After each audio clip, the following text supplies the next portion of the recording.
Muito bom, pessoal. Vamos então, continuando aqui nosso estudo sobre o contexto bíblico, agora de 1 Coríntios, nós terminamos o capítulo 13, já vamos iniciar no 14, e o apóstolo Paulo vai falar sobre o uso correto dos dons. E ele diz o seguinte, olha, para a gente seguir com amor, o caminho do amor e exercer com zelo os dons, especialmente o dom de profecia. E ele continua, olha, quem fala em línguas estranhas, fala a Deus, pois ninguém o compreende. Então aqui nós já temos uma base para as pessoas que falam aquele tipo de línguas onde você não tem ali um substantivo, você não tem um artigo, são simplesmente essas palavras que a gente fala, que nós cremos que é uma forma de Deus usar o homem para poder manifestar algo dele aqui na terra. O falar em línguas é uma evidência de que nós somos de Cristo. Então, esse falar em línguas, a partir desse versículo, nós temos uma base de que não preciso necessariamente falar um idioma diferente, como nós temos o francês, o português, o inglês. Então, essa é uma base para a gente falar essa língua estranha que nós ouvimos comumente nas igrejas. E ele segue dizendo, olha, quem profetiza edifica a igreja. Quem profetiza é maior do que quem fala em línguas, exceto quando interpreta. Então Paulo agora ele já entra mais profundo e vai dizer que o dom da profecia é melhor do que o falar em línguas, exceto quando alguém fala em línguas e ele interpreta. E seja de qualquer forma que a língua estranha for falada, seja num idioma conhecido como nós já sabemos, ou seja na língua estranha comumente, como a gente ouve. Se houver alguém interpretando, então esse tipo de comunicação é algo tão quanto importante como o dom da profecia, que Paulo diz, olha, a profecia ela edifica toda a igreja, porque todo mundo entende. Então, Paulo dá essas diretrizes aqui para a igreja de Corinto. Ele vai dizer, olha, dou graças a Deus por falar em línguas mais do que a todos, mas eu prefiro falar menos e as pessoas entenderem do que eu falar numa língua estranha. Ou seja, Paulo já dá ali o seu parecer. Paulo falava muitas coisas em nome de Deus, que Deus falava, mas ele também dava o seu parecer. Ele diz, olha, eu prefiro falar menos, mas o importante é todo mundo entender. Não adianta nada eu falar numa língua e as pessoas não estiverem entendendo o que eu estou falando. Então essa era bem o pensamento de Paulo.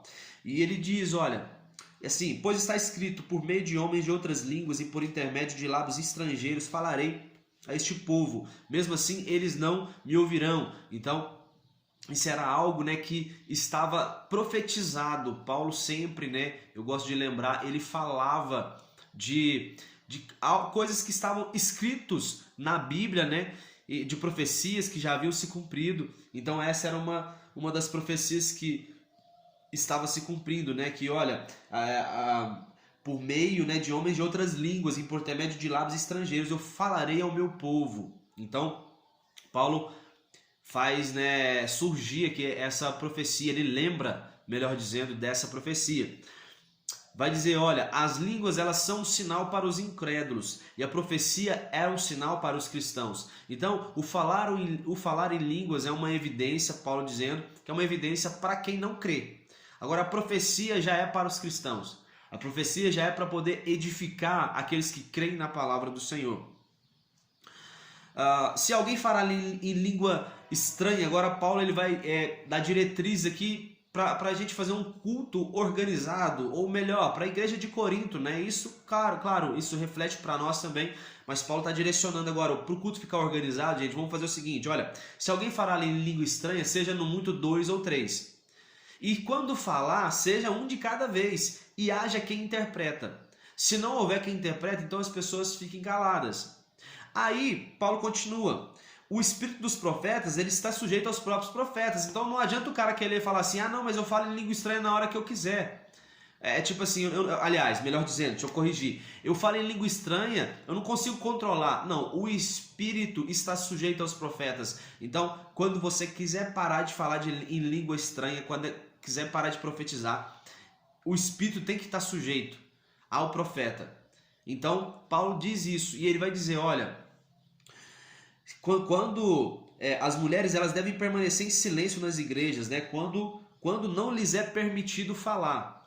e a mulher deve perguntar ao marido sobre alguma dúvida. Ou seja, Paulo, né, ele ensina essa submissão ali entre homem e mulher. Eu vejo que Paulo não está querendo dizer que a mulher tem que sempre obedecer ao marido, mas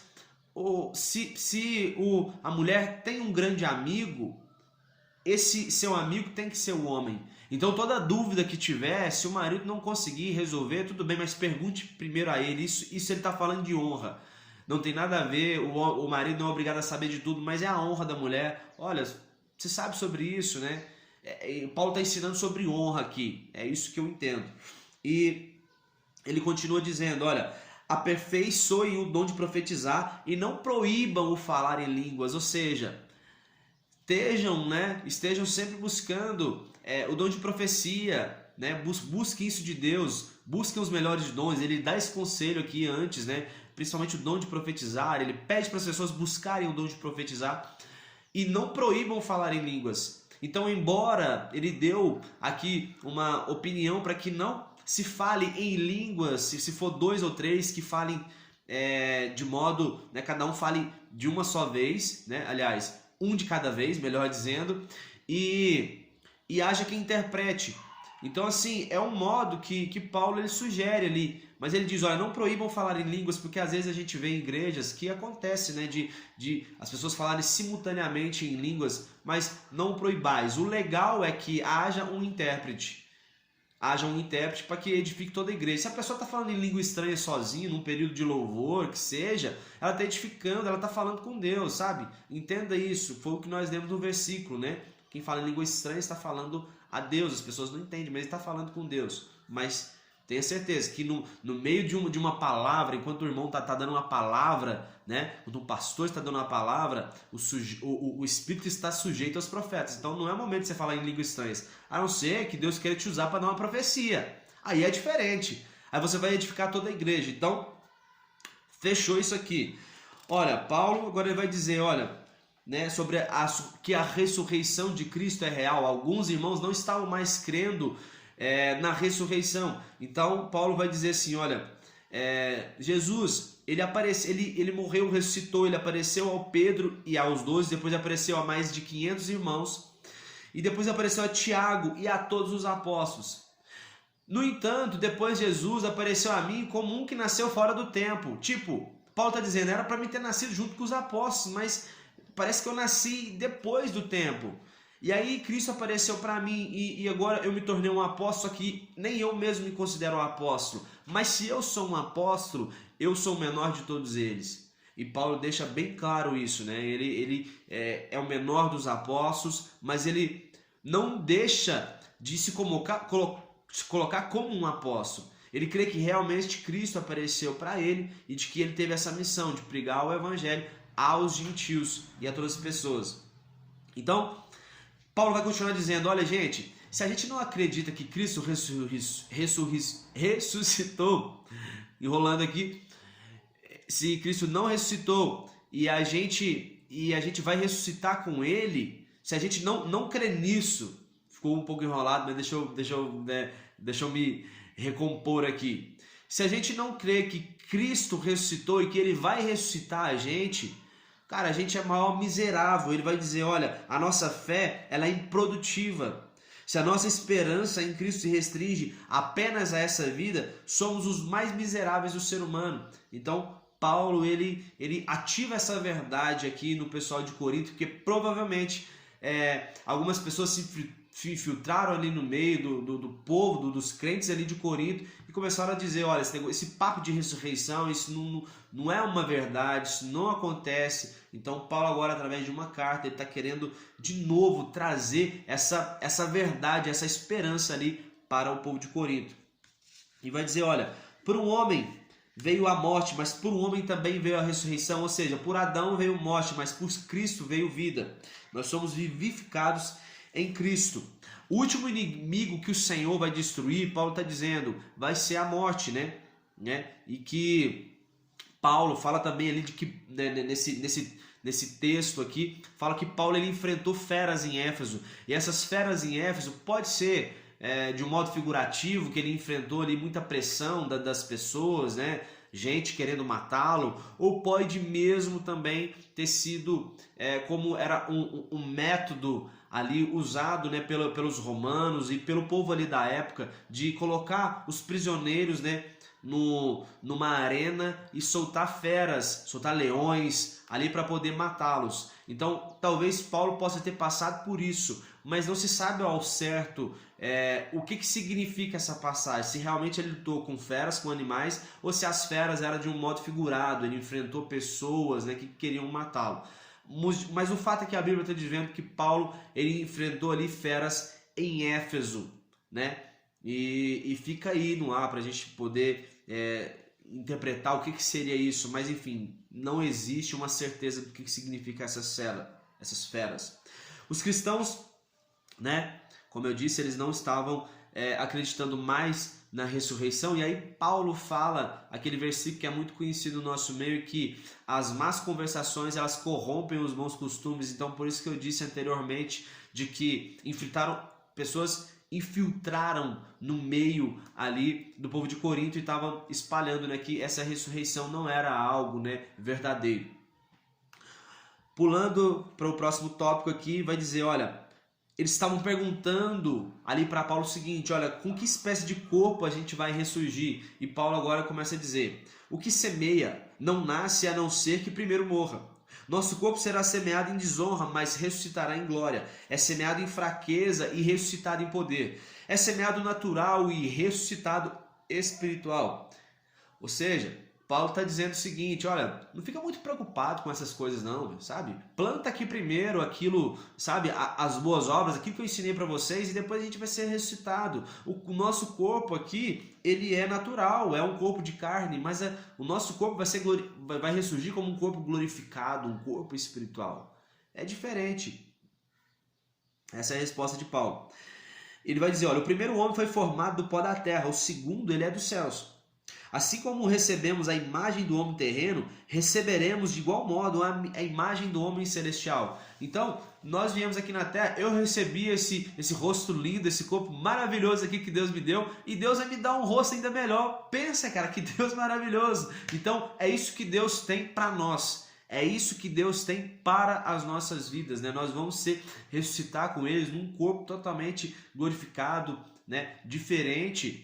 Por que não? Talvez a gente se reconhecer, talvez com a mesma imagem, mas o fato é que Paulo está dizendo, olha, assim como recebemos a imagem do homem terreno, receberemos de igual modo a imagem do homem celestial. E ele não está falando que vai ser diferente. É só a imagem do homem terreno e outra a imagem do homem celestial, certo? Nem todos adormeceremos, mas certamente todos seremos transformados. Os mortos ressuscitarão incorruptíveis e nós seremos transformados. Porquanto o poder da morte é o pecado, e o poder do pecado é a lei. Ele estava dando explicações ali, né, para o povo, dizendo, olha, né, a morte ela vai ser destruída, o poder da morte veio através do pecado, né, e o pecado tem poder através de uma lei, mas isso tudo vai acabar. Paulo estava querendo dizer, né, que isso um dia teria fim. Então, ele vai dizer, continuando, olha, dedicai, meus irmãos, o que é importante, o que Paulo está dizendo, basicamente é isso aqui, dedicai dia após dia a obra do Senhor, isso é importante, plenamente conscientes de que no Senhor todo o vosso trabalho jamais será improdutivo, ou seja, continue trabalhando, vocês vão ter a recompensa de vocês, isso não vai ser em vão o que vocês estão fazendo. E agora Paulo ele vai dar uma orientação quanto às ofertas ali para o povo de Corinto. Ele vai dizer assim, olha, eu vou dar uma instrução para vocês, como eu dei ali para a igreja da Galácia, para os Gálatas. Vocês vão fazer o seguinte, no primeiro dia da semana vocês separem uma oferta aí conforme a renda de vocês e guarde, né? E não se façam mais coletas enquanto eu não chegar. Porque quando eu chegar, eu vou enviar homens, né, para levar essa oferta até Jerusalém. Então Paulo dá essa orientação para o povo né, continuar contribuindo, cada um contribuindo ali conforme a sua renda, né, para as missões que Paulo tinha. Então Paulo estabelecia esse princípio de contribuir, esse princípio de ofertas, né? Paulo não fala claramente sobre a questão do dízimo, né? Mas ele fala muito sobre ofertas. Então ele recebia e estava instruindo aqui a igreja de Corinto a estar separando suas ofertas para que Paulo levasse em algumas de suas missões. Agora, já partindo para o encerramento aqui da carta aos Coríntios, ele vai dizer o seguinte, olha, os pedidos pessoais aqui de Paulo, ele vai dizer, olha, depois que eu passar a Macedônia, eu desejo ir até vocês e passar um tempo. Mas é o seguinte, se Timóteo chegar até vocês, receba ele como um irmão, e ele trabalha na obra como eu. Ou seja, Paulo está querendo dizer de modo ali implícito o seguinte, cuida dele, cara, se precisar de comida, se precisar de dinheiro, dá dinheiro para ele, sabe? Não é bem precisar de dinheiro, às vezes o cara tá precisando de dinheiro, não é para gastar, né, ao bel prazer, mas é para ele fazer a missão. Timóteo também era um homem assim como Paulo. Paulo diz que Timóteo era um filho dele na fé, e ele enviava Timóteo para missões como se fosse ele mesmo. Então ele está dizendo no povo de Corinto, receba ele, cuida dele, sabe? Dá comida, dá abrigo para ele. E outra coisa, Apolo, né, irá ter com vocês uma boa oportunidade. E sujeitai também aos da família de Estéfanos, que eram parceiros ali de Paulo, tanto Timóteo como Apolo e como Estéfanos. E agora, para fechar mesmo, Paulo dá a sua saudação dizendo, olha, os da igreja da Ásia, Áquila e Priscila vos cumprimentam. Paulo, né, escreveu essa carta de próprio punho.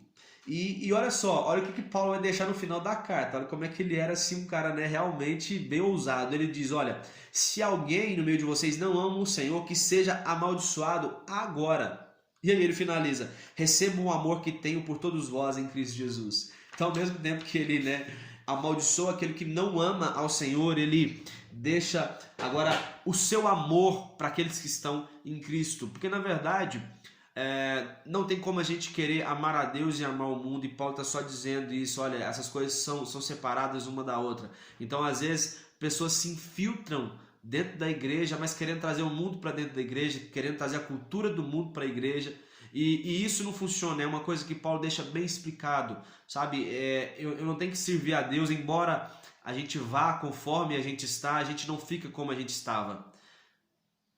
Entendeu? Embora a gente vá como a gente está, a gente não fica como a gente estava. É um processo, a gente vai mudando o nosso comportamento, o nosso pensamento, a gente vai sendo renovado pelos nossos pensamentos, pela nossa mente, e a gente não mais, né, fica amoldado ao sistema do mundo, às coisas que o mundo traz para nós. Então, Paulo, né, deixa bem claro isso. Então, quem está com Cristo, realmente, né, essas pessoas são amadas do Senhor. Mas quem está ali dentro da igreja e não quer servir a Ele, Paulo diz, olha, que seja amaldiçoado essas pessoas. Certo, pessoal? Então, assim, a gente finaliza a carta de 1 aos Coríntios e logo mais a gente volta com uma sequência do Novo Testamento. Um abraço, fiquem com Deus e até mais.